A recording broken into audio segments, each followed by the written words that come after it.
Hello, Mark Gurman. Thanks for having me. How you doing? Thank you so much for being here. Welcome, Mark. You're one of Bloomberg's top journalists. You're considered to have the best knowledge of Apple and its projects. I'm so happy to see you again on the show. Thank you so Likewise, much. of course. This is your third time in iWeek, one of the major Apple news podcasts here in France. And we are all thrilled to have almost 45 minutes with you today. Thank you so much. My pleasure. Thanks for having me as always. So thank you so much for being here at such a crucial time of year, both for you, Mark, and for Apple, because we're about 2 weeks from the September keynote. Yep. September 9, is it the most likely date for the keynote, according to you? I think it'll be that week. Could be a little fluid. I would imagine it's anywhere between September 8th and September 10th. But the Okay. release itself of the phone should be the following week with the launch on September 19th. That's what everything I'm hearing is pointing to. So the usual schedule, right? Give or take a couple days. Okay, so usually it's a Tuesday, so the 9th is the Tuesday of the week, right? 9th is the Tuesday of the week, but sometimes they do Wednesday. Sometimes there's things going on. Last year they did Monday because the presidential election in the U.S., we had debates on that Tuesday, so they were trying to get away from that debate date. But yeah, give or take a few days in the second week of September. Of course, I read Power On latest edition, Mark, this Sunday. It's your weekly newsletter, and I recommend, first thing, to everyone listening to subscribe, of course. It's not free anymore, but there is nothing like it. So in Sunday's edition, you share new details about Apple's 3-year plan about iPhones, with major new designs coming starting in a few days. What are you most excited about these next iPhones until 2028? Yeah, for me personally, it's all about the foldable. I've used the Samsung foldables over the past several years for a considerable amount of time. I've used the Google Fold, some of the Chinese foldable phones, and I think the form factor is so much better than the candy bar style that we've become used to with the iPhone over the last 15 years or so. You know, that really started a revolution, a new set of user interface paradigms. I really think foldables are the next big thing because you can do so much more on that 7-inch, that 8-inch screen size while tucking it together for more pocketability or bagability or putting it in a purse or whatnot. So definitely I'm all in on foldables. I think it's an outstanding form factor.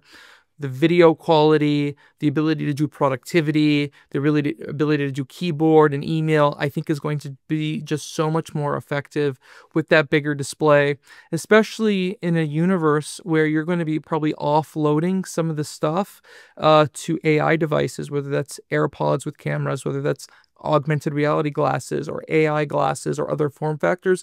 I think having that central product in your life being even more powerful becomes even more critical as more things move off of the display. So I think the foldable is going to be, certainly for me and you and other people very deep in the Apple ecosystem, I think it's going to be just amazing. The foldable iPhone, Mark, I feel your excitement about it. I also read Power On this Sunday, and I could feel it. But let's be honest, Samsung is at the 7th generation, and the technology is now mature, but after a very difficult start. What will this foldable iPhone look like, in your opinion? And is there still room for innovation for Apple? And isn't there a risk that we just get the iPhone equivalent of what Samsung has been successfully doing for years? Last, what about the timing? Is next year certain for you? I think for sure that we are basically getting the iPhone or the Apple equivalent to what Samsung is already doing. I think the Samsung 7th generation that they just introduced a few weeks ago, I think that's where Apple's heading in terms of form factor and thickness and design. Certainly it has an excellent hinge on there too. I think Apple's hinge will be a little bit more durable. I think the overall durability of the phone has gotten to a good place with Samsung in terms of dust resistance, in terms of water resistance, which is obviously trickier on a foldable. So I think we'll get that from Apple as well. The crease is going to be slimmed down considerably on the Apple versions. But I do expect Samsung's version next year as well to have a pretty reduced crease too. So you're going to see a lot of parity between the Apple and Samsung units.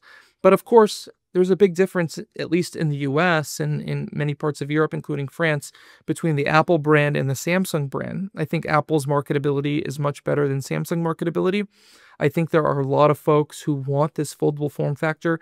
They've seen it on Samsung, they've seen it on Google, and they really like it, but they just want it with iMessage and FaceTime, Apple services, and iOS, and that is going to answer that. So even though this foldable phone from Apple is not going to leapfrog the competition, in fact, in some ways, it's going to be inferior to the competition because of its modem technology. It'll have an in-house modem instead of Qualcomm. Because of the display, it's probably going to be a little bit smaller than on the Google and the Samsung devices, both on the inside and out. So very little differentiation in the positive direction. But then again, you're talking about branding, marketability, and being at the core of the iOS ecosystem. And so I think for a lot of people, they don't necessarily care about the specification. They just want it to be iOS. And over time, Apple will get there in terms of screen size and other form factors as well. I would imagine eventually they're going to have two different sized foldables, right? They're going to have a standard size foldable, which I think is the one that's coming out next year. And then eventually they're going to have the bigger size foldable. And it's not too dissimilar to when they launched the iPhone 10 back in 2017. If you remember, they also already had at that time the plus sized phones. And so alongside the iPhone 10, they had the iPhone 8 Plus. And the iPhone 10. The iPhone 10 technically had a bigger screen, but the overall device, right, the 8 Plus was a bigger phone. And then the following year, they did the 10s Max, and so they had the two sizes. Just like today, you have the regular sized iPhone Pro and then the Pro Max. Probably you'll have a regular sized iPhone foldable or iPhone Ultra, and then a Max version as well with that bigger display, exterior and internally. So you'll see a long roadmap of foldables from Apple. You know, the foldable phones, they don't sell as well as the Pro phones, but I think Yeah. at the price points that maybe Apple customers are willing to stretch to, you're going to get a better form factor. You're probably going to get a higher price, but I think people are going to be willing to stretch for it. So you said inferior, but probably more expensive anyway. I mean, it's Apple, right? So I do think, inferior in terms of screen size, internally and externally. I think the Samsung's going to have a little bit of a bigger screen outside, a little bit of a bigger screen inside, but you're paying for being part of the Apple ecosystem, the fit and finish, the polish, the software, the services, being within that Apple ecosystem. That's the premium that Apple customers have always paid, and I don't see that slowing down anytime soon. Mark, do you say folding or foldable for smartphones and the forthcoming iPhone? Do I say folding or foldable? I say foldable. I know some people say folding. I've always just said foldable. Okay. Okay. Tiny details. Let's go back to the keynote in 2 weeks' time and the next iPhones. Yeah. Do you think Apple has the temptation to change the way iPhones are designated year after year and make a switch as it did for the OS during WDC, with iOS 19 becoming iOS 26? Could the iPhone 17 turn to become the iPhone 26 as Samsung Galaxy phones?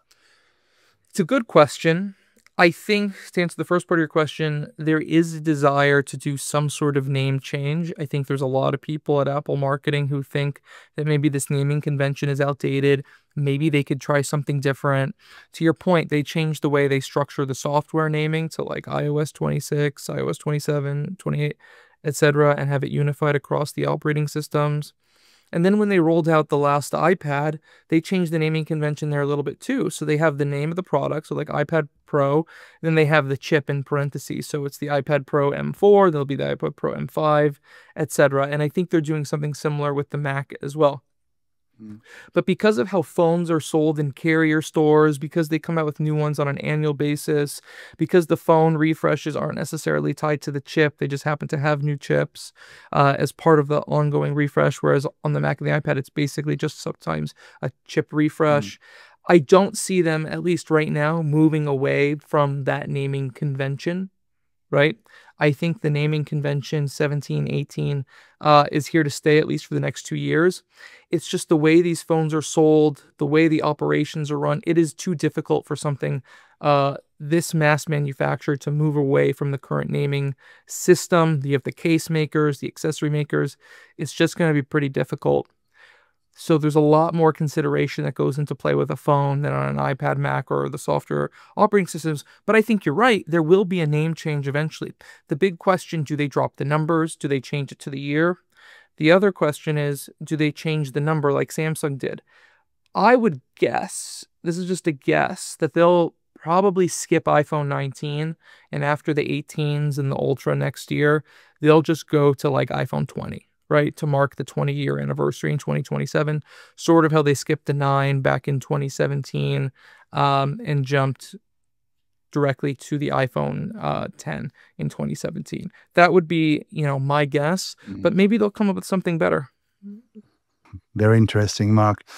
The iPhone 16 Plus is about to disappear to be replaced by the iPhone 17 Air.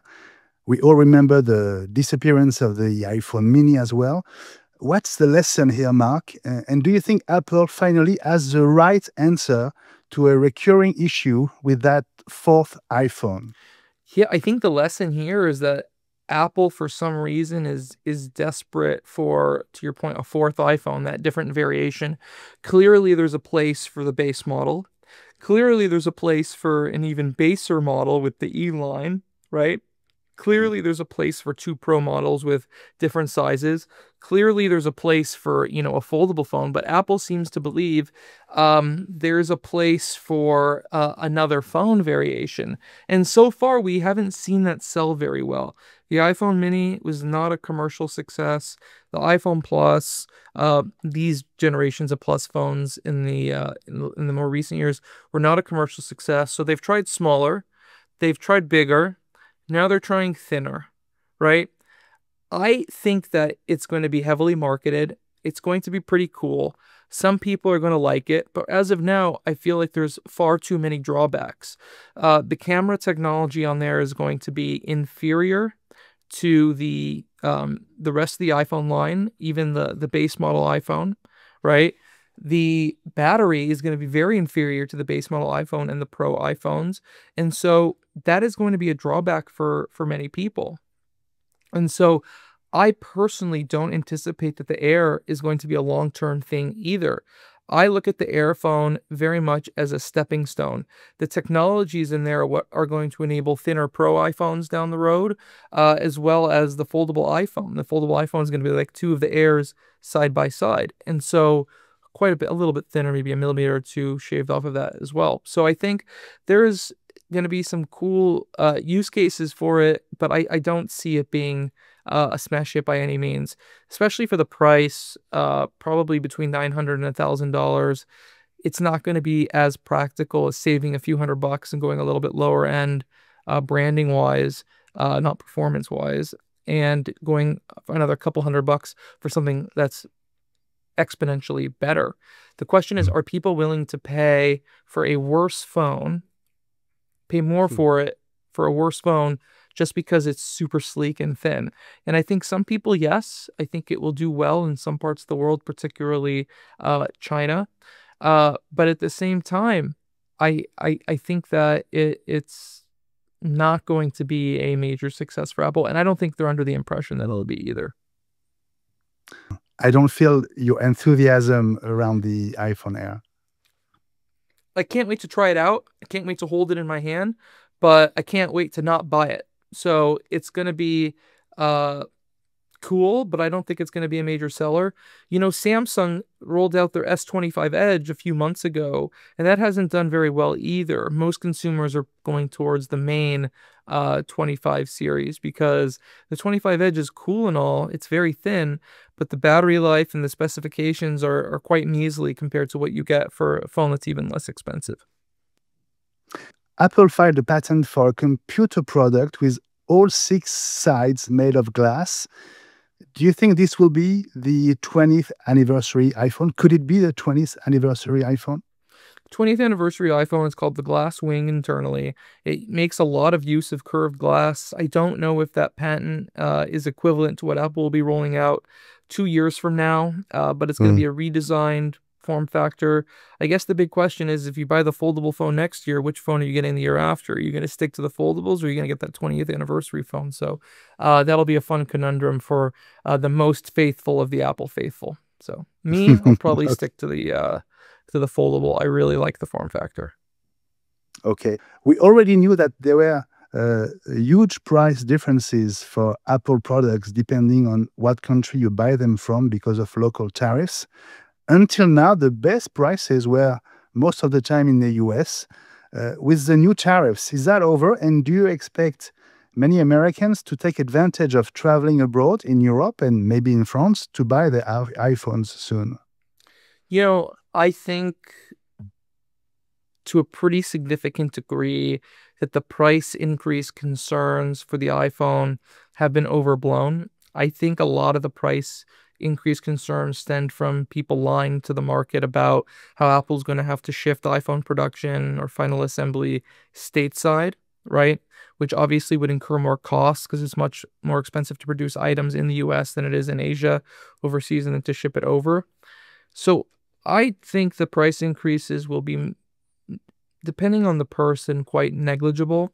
If you buy the phones on installment plans, it'll essentially be eaten out of the cost of the monthly payment. I would imagine that the price increases are going to be anywhere between $50 and $200 on the very high end of the range. I think this idea that iPhones are going to start to cost $500 more, $1,000 more, $300 more, I don't think that's going to be the case. And I wouldn't anticipate an influx of people going internationally to try to save money, because I think that if Apple does price increases in the US, you may see some marginal changes internationally as well.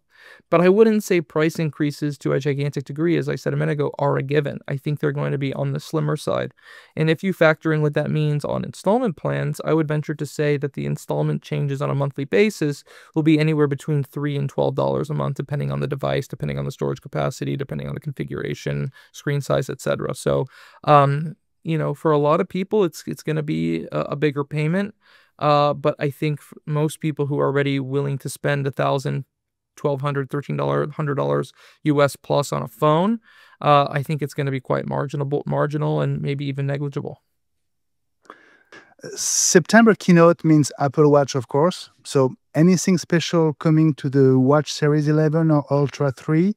What else do you expect to be announced? Yeah. AirPods Pro 3, new Apple TV, and what about the Vision Pro upgrade? Could it be shown in a few days? There's a lot coming this fall other than the phones. You'll see the new Apple Watches. And to answer your question, I think the highlight upgrades will be on the Apple Watch SE. I think those will come in multiple screen variations now, so expanding the low-end watch portfolio. The Apple Watch Ultra will get a new screen to match the screen and the chipset on the Apple Watch Series 10, getting that little upgrade there.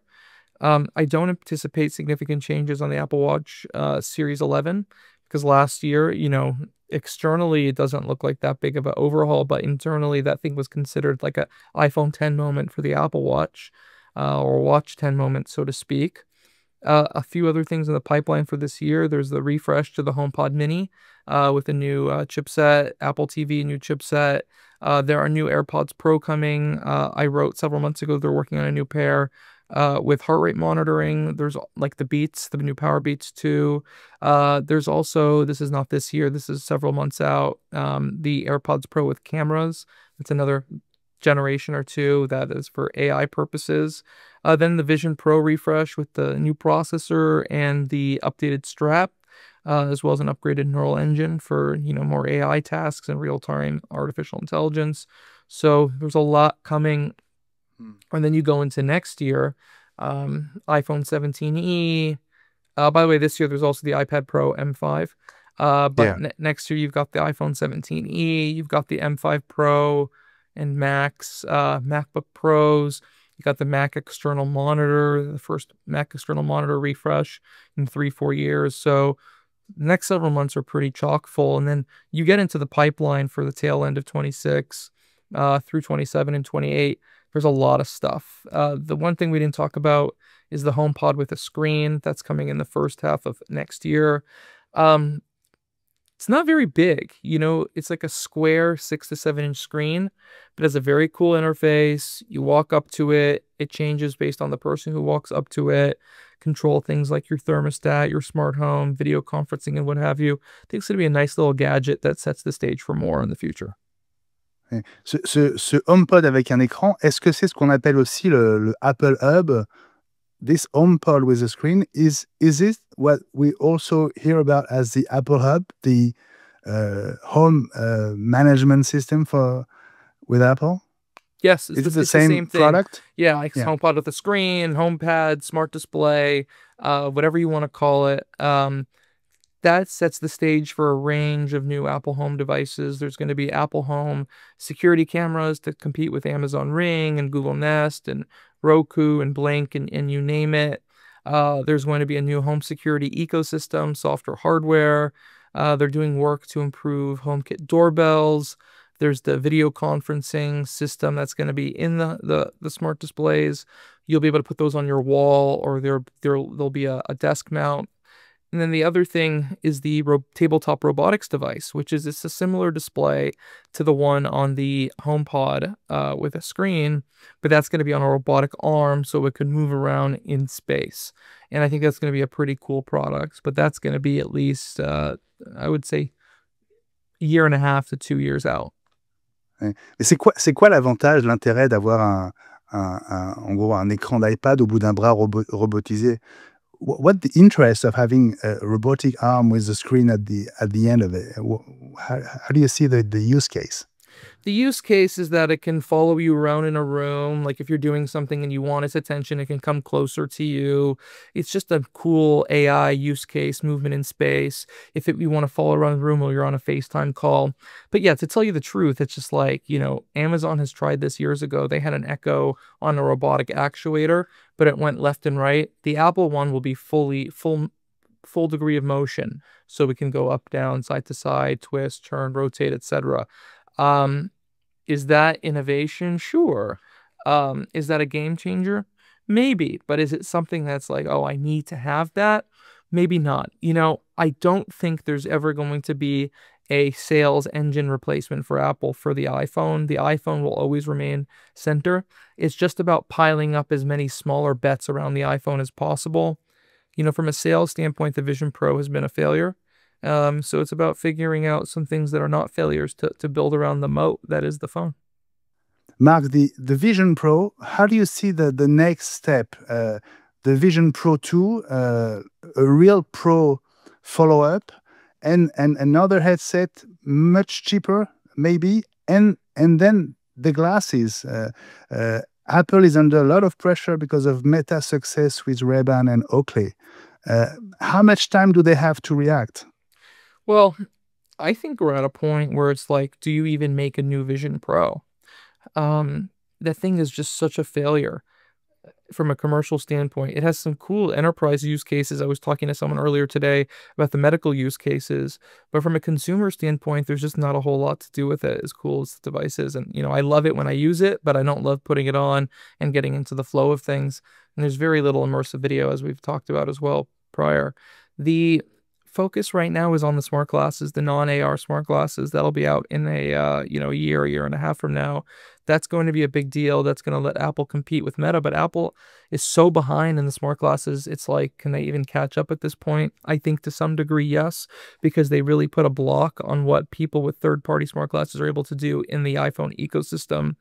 The other thing to note is this cheaper and lighter vision device coming 2 years from now. Let's see what happens with that, how much more capable and how much lighter it is. And then I think they go from there. So it's about getting these glasses to market. It's about getting this Vision Pro refresh to market in a few weeks now. And then it's about seeing that cheaper and lighter vision device in 2 years and then going from there. But I think the future of a very high-end Vision Pro headset, I think that's very much in the air. About Apple Intelligence, Mark, everyone says that Apple is late. Yes. Is that your feeling? Yes. And is it real or not? Yeah, of course they were late. They were 2 years late compared to everyone else. And Apple Intelligence is, at least here in the US, it doesn't perform very well. People don't really use it. It's been a waste. What people want from an AI assistant is like a Siri on steroids. And We're certainly waiting for that. And, Siri will get better with this new gen version coming out April, May of next year. But it's going to be quite a while before you have sort of this always-on co-pilot-like assistant. I think that's going to be at least another year, 2 years away. So they've got quite a little bit of work to get done here. Can Apple take back the advantage, Mark, on AI without buying a pure player to gain years of research and learning? We all know about the deal with OpenAI about ChatGPT, but since there has been several rumors, Perplexity, Mistral AI, does Apple really intend to buy the French startup? And the last piece comes from you with a project between Apple and Google about Gemini. What is in stake, and what do you think will happen for real? The whole company is at stake, if you ask me. I mean, AI is the future. It's here now, and Apple needs to be all in on it. They need a major partnership or partnerships or a major acquisition to get things on track. My belief is that they will make major partnerships and they will make major acquisitions, and that will help them get things on the right foot. The problem is that AI is moving at the speed of light, and so they got to move quickly or they're going to be lapped and lapped and lapped again like a race car. They're in very bad position right now, but their ecosystem is so strong that if they get things working, I think they'll be able to catch up within a few years pretty quickly. I believe they're going to partner with Anthropic for parts of the new Siri, and I think there's a chance they'll partner with Gemini for parts of the new Siri as well. They looked very closely at Perplexity because I wrote a few weeks ago that they're building a new ChatGPT-like search product, and I think owning Perplexity and some of they don't have models, but some of their algorithmic technology and some of their engineering staff and whatnot could have been sort of the core of building an Apple search engine to either compete or replace with Google. And then I think the other one that they've taken a close look at is, to your point, is Mistral. That would be a very hard acquisition to make because of the European Union guidelines, but perhaps there's a way. I don't think anything is imminent, but certainly they've taken a very hard look at both Mistral and Perplexity. How bad is the degradation of the climate internally at Apple because of all the turmoil around Apple Intelligence? I don't think it's had that much of an impact or it's that bad. I mean, truth be told, there's a lot of excitement about the product portfolio and pipeline. So I think people are pretty focused on that. And there's optimism, if you're drinking the Apple Kool-Aid, that if they make the right partnerships and acquisitions, things will get turned around. But they have to make the right acquisitions and partnerships to get things turned around. Two last topics, Mark. Yes. First one, the MacBook with an iPhone processor. The price tag could be incredible, below $700, maybe below $600. What is the reality of this project, and can it be a game changer in the computer industry? If Apple releases a $600 laptop, I think it would be a game changer, but I don't think they're going to release a $600 laptop.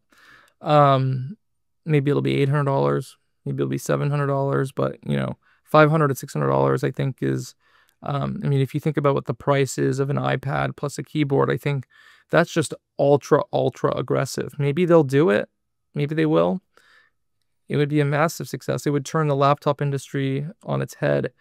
Schools would be buying them in bulk. It would be a game changer, I think, for the companies as well to some extent. So let's see if they do it. I think that'd be very exciting. I wouldn't buy one, but there's certainly a lot of people who would. Tim Cook turns 65 on November 1st. He said in April 2021 that he would not stay 10 more years at Apple, probably. If you had to bet $10 on a year and date, what would be your choice? In terms of being CEO, I think he'll be CEO until 2030. Maybe 2031. Est-ce que la réélection de Donald Trump? Yeah. I think he would want the full 20 years. I think he'll get the 20 years. Did Donald Trump re-election change his plans and delay his retirement date plans? I don't think so. I think that, he's got Bob Iger, Jamie Dimon like staying power. He has little else other than, Apple. He's fully committed. I think he's really hitting his stride right now. I mean, the product portfolio and pipeline is going to be strong. He's got to deal with the tariff situation. I think this AI situation is a challenge. I think figuring out a long-term future for the company beyond the iPhone is something that he's going to need to put a lot of work in. And he doesn't have a series of obvious successors either. So I think you're going to see the company rebuilt around him over the next 5, 7 years. It's going to be exciting. About the next CEO, John Turnus. John Turnus is still your favorite, your top pick. I don't know if he's my favorite, but I think he's what Apple ultimately land on. I think they have few other choices, and I don't think he would be a bad choice at all. What about a woman? Woman would be great, but if you look at the pipeline of executives, you have Deirdre O'Brien, who's really the only female option there. She could certainly do it, and I think she'd be a great CEO and be extremely effective. Thank you so much, Mark, for this outstanding moment, as always, with you on iWeek. In a minute, I'll be joined by the team to debrief what you just shared with us. I wish you a wonderful end of summer, a September full of breaking news, as always. Thank you. And we look forward already to welcoming you again on iWeek. Thank you. Let's keep in touch. Please. Bye, Mark. Yes, sir.